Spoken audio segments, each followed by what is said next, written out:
Pwede naman ikaw mag-cancel yan. I-cancel kasi ako dito sa... Bakit pumasok sa akin na ito? Layo-layo. Cavite, Gen 3. Ano yan, oo. Tapos 58 pesos lang ang debt. I-vlog natin to. No?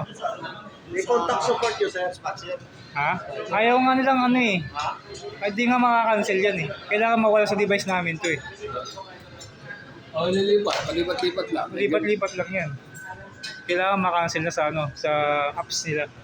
Kaya naman i-cancel yan eh. Para hindi lang mailipat. Saan ba nakapin? Wala na akong ibang isang tipin doon. Teka lang ha. Pre! Pre!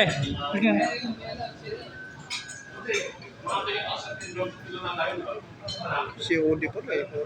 Yo, di ba? Hindi ka-cancel dito. Hindi, paid online yan, pre. Tapos on delivery yun. Ay, ano mo ba, COD? Eh, papasok sa wallet ko yan.